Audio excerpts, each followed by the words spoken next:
आज की कहानी है एक लड़के की जो आर्मी में जाने की तैयारी कर रहा था और कैसे उसका सामना हुआ एक भटकती हुई आत्मा से जिसने उसे भूत और प्रेत में मानने पर मजबूर कर दिया। अगर आप भी मुझे अपनी स्टोरी भेजना चाहते हैं तो नीचे डिस्क्रिप्शन में दिए गए इंस्टाग्राम अकाउंट पर सेंड कर सकते हैं। तो हम आते हैं अपनी स्टोरी पर। यह कहानी है वैभव की। वैभव उस टाइम 19 साल का लड़का था जिसने अपना 12th उसी टाइम कंप्लीट किया था और उसने कॉलेज में एडमिशन ले लिया था। साथ साथ वो आर्मी में जाने की तैयारी भी करता था। अब उसने सुबह सुबह रनिंग का प्लान बनाया हुआ था ताकि उसका आर्मी का फिजिकल आसानी से क्लियर हो जाए। पहले पहले वो सुबह 6 बजे के बाद फ्रेश होकर रनिंग को जाता था, पर 6 बजे अगर वो घर से निकलता तो वो देखता कि काफी सारे लोग उठ चुके हैं और सब घर से बाहर हैं। पर उसे रनिंग के टाइम खाली रास्ते पसंद थे, इसलिए उसने डिसाइड किया कि वो सुबह 3 बजे रनिंग पर जाएगा और 5 बजे तक वापस घर पर होगा। लेकिन जब उसने अपनी मम्मी को बोला कि कल से मैं सुबह 3 बजे जाऊंगा, तो उसकी मम्मी और उसके पापा जो ये बात किनारे बैठ के सुन रहे थे, दोनों ने उसे मना किया। उन्होंने बोला, बेटा, इस इलाके में इतनी सुबह बाहर नहीं निकल सकते, इतनी सुबह सेफ नहीं होता। उस टाइम जानवर भी अपने शिकार पर होते हैं और बहुत लोगों को छलावा भी लग जाता है अगर वो उस टाइम हल्का सा भी डर गए या झिझक गए। लेकिन वैभव ने उनकी नहीं सुनी। उसने बोला, बस कुछ समय की बात है और मेरे लिए रनिंग बहुत जरूरी है। एक बार मेरा फिजिकल क्लियर हो जाए तो कोई बात ही नहीं रहेगी। उसने बोला, आप लोग चिंता ना करो, मैं सुबह अपने साथ एक डंडा और एक टॉर्च लेके चला करूंगा, तो कोई भी जानवर मेरे पास नहीं आएगा। और रही बात छलावे लगने की, तो ये सिर्फ आप लोगों का अंधविश्वास है जिसका कोई इलाज नहीं, ये सब मन में होता है। लेकिन वैभव को इस बात की जरा भी भनक नहीं थी कि उसके साथ आगे क्या होने वाला है। वैभव ने खाना खाया, 3 बजे का अलार्म लगाया और सो गया। सुबह अलार्म बजा, वैभव उठा, पर आज पता नहीं क्या हुआ, वैभव ने अलार्म बंद किया और दोबारा सो गया। शायद उसकी बॉडी आज 3 बजे उठने के लिए तैयार न थी। सुबह उसे उसकी मम्मी ने उठाया और उसकी मम्मी देख के हैरान थी कि ये इतना जिद्दी लड़का आज कैसे नहीं गया, ये तो घर में आराम से सो रहा है। और अंदर ही अंदर उसकी मम्मी खुश भी थी कि शायद इसका मन बदल गया हो। लेकिन ऐसा नहीं था। जब उसकी मम्मी ने पूछा, बेटा क्या हुआ, मैं तो पहले ही बोल रही थी मत जाना और तू गया भी नहीं, सही किया। तो उसने बोला, नहीं मम्मी, आज मेरा मन नहीं किया क्योंकि मुझे बहुत नींद आ रही थी और मैं नींद कंट्रोल नहीं कर पाया। आज रात जल्दी सोऊंगा तो कल से शुरू करूंगा। उसकी मम्मी का मुंह फिर उतर गया। उसकी मम्मी अपना बड़बड़ाने लगी, पर वैभव ने इग्नोर कर दिया कि अरे यार, मम्मी का तो ये रोज का है।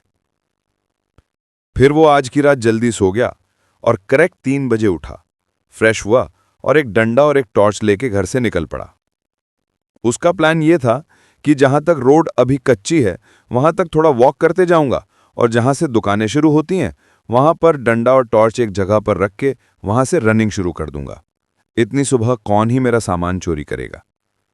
तो वो ऐसा ही करता है। जैसे ही वो 100 मीटर दूर जाता है घर से, वो देखता है कि एक आदमी अपने साथ कुछ दूध के बड़े बर्तन साइकिल पर लटकाए चल रहा है। वैभव थोड़ा हैरान हुआ कि ये आदमी तो आज तक मैंने कभी नहीं देखा और इतनी सुबह सुबह ये क्यों जा रहा है। वैभव उसे कुछ नहीं बोलता, वो चलते चलते उसके बगल से निकल जाता है। वो कोई पुराना गाना गुनगुनाते हुए जा रहा था। वैभव को ये सुनाई दिया और वैभव उसे पास करता हुआ निकल गया और अपनी रनिंग करके वापस आ गया। अब ऐसा ही रोज हो। रोज सुबह वो वैभव को उसी जगह दिखे मार्केट की तरफ जाता हुआ। आज वैभव ने खुद उसके बगल में रुका और बोला, भाई आप रोज इसी टाइम जाते हो क्या? और ऐसे उनकी बात शुरू होती है। पर वो आदमी ऐसे ट्रीट करता है जैसे उसने वैभव को अपने बगल से गुजरते हुए देखा ही ना हो। वैभव थोड़ा शॉक तो होता है लेकिन कुछ बोलता नहीं है। सोचता है क्या पता ये आदमी अपनी धुन में रहता हो, मुझ पे ध्यान ना देता हो। और ऐसे करते करते वो मार्केट तक जाता और वैभव रनिंग को और घर आ जाता। पर वो आदमी हर दिन पहले दिन जैसा ही रिएक्ट करता, जैसे वो किसी अनजान से बात कर रहा हो। वैभव ने उससे पूछा, आपको डर नहीं लगता इतनी सुबह सुबह जाने को? मेरे घरवाले तो मुझे निकलने को मना करते हैं। वो आदमी बोलता है, मजबूरी इंसान को सब करने के लिए मजबूर कर देती है। अगर मैं ये दूध ना पहुंचाऊं तो मेरा घर कैसे चलेगा? वैसे भी सब मुझे पसंद करते हैं, मेरा नाम पुन्नू है और सब मेरे दूध की तारीफ करते हैं। मैं सबको प्योर दूध देता हूं और पूरी इज्जत से जीता हूं। ऐसे बात करते करते वैभव चला गया। अब वैभव ने सोचा कि मुझे डाइट में दूध ऐड करना चाहिए सुबह शाम, लेकिन यहां तो सब पैकेट वाला दूध लेते हैं। क्यों ना मैं सुबह उस आदमी से बात करूं कि मेरे घर भी दूध लगवा दो। और वो अपनी मम्मी को बोलता है कि मैं दूध लगवा दूंगा, तो उसकी मम्मी बोलती है ठीक है बेटा। अब वो अगले दिन सुबह निकलता है, रास्ते में उसको वही आदमी मिलता है। वो उसको आवाज देता है, अरे पुन्नू भाई रुको, सुनो, आप अगर सबके घर प्योर दूध पहुंचा ही रहे हो तो मेरे घर भी पहुंचा दो। पुन्नू पहले तो बोलता है ये महीना तो निकल गया, अगले महीने से देखूंगा। मैं बीच में से किसी का भी खाता शुरू नहीं करता, मैं हिसाब का पक्का हूं। लेकिन वैभव सोच रहा था मन में कि ये तो इस महीने की 4 तारीख है, ये ऐसा क्यों बोल रहा है कि ये महीना तो निकल ही गया, क्या पता ये 1 तारीख से ही शुरू करता हो। तो वो पुन्नू को अपना एड्रेस बताता है। पुन्नू बोलता है, अच्छा वो वाला घर, श्रीवास्तव जी का घर, वहां लाना है दूध, ठीक है मैं अगले महीने से देखूंगा। लेकिन वैभव बीच में बोलता है, नहीं नहीं, कौन श्रीवास्तव, हम तो जोशी हैं और हमारे इधर तो कोई भी श्रीवास्तव नहीं रहता, आपको कोई गलतफहमी हो रही है। वो पुन्नू से उसका एड्रेस पूछता है। पुन्नू उसको अपना एड्रेस बताता है जो थोड़ी दूर बगल वाले टाउन का होता है, लेकिन इनके एड्रेस पर बहस होती है। वैभव बोलता है वो घर हमारा है, ये बोलता है वहां श्रीवास्तव जी का घर है, आप नए आए होंगे, आपको पता नहीं है। लेकिन वैभव बोलता है मैं तो बचपन से वहीं पैदा हुआ, वहीं रहा, बड़ा हुआ। लेकिन तब तक मार्केट आ जाता है। वैभव कल बात करूंगा सोच के वहां से निकल जाता है। अब वो रोज ऐसे ही बात करे, पर वैभव नोट करता है कि जो हम कल बात करे होते हैं वो ये पुन्नू कभी भी नहीं दोहराता है।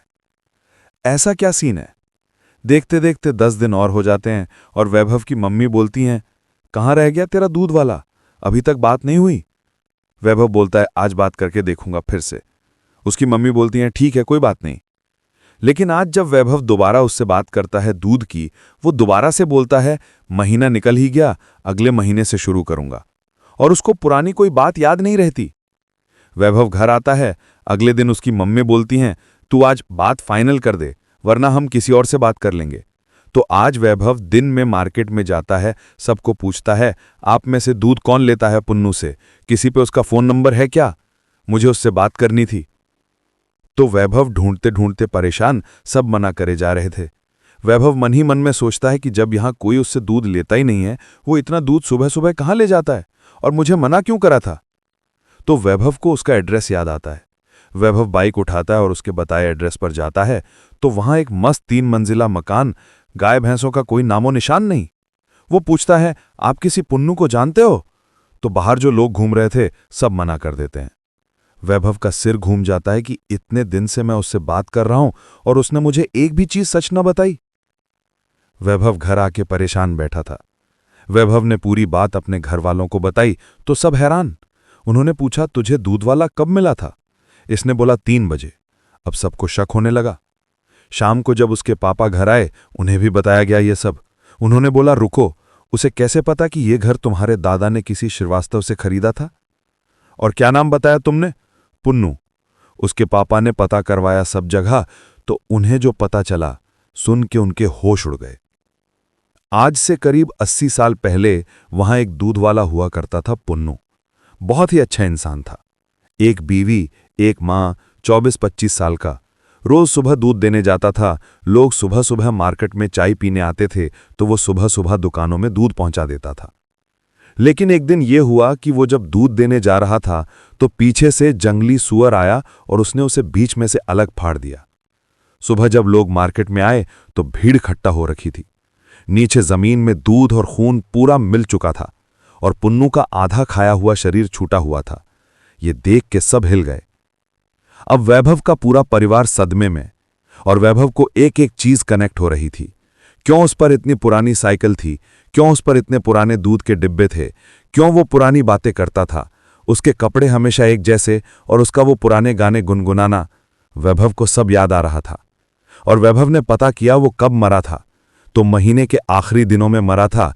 इसलिए वो हमेशा वैभव को कहता रहता था महीना खत्म होने वाला है। वो एक अच्छी आत्मा है जिसको पता नहीं है कि उसकी मृत्यु हो चुकी है। वो रोज सुबह उठता है 80 साल पहले के उस दिन की तरह और अपनी साइकिल लेके दूध बेचने जाता है।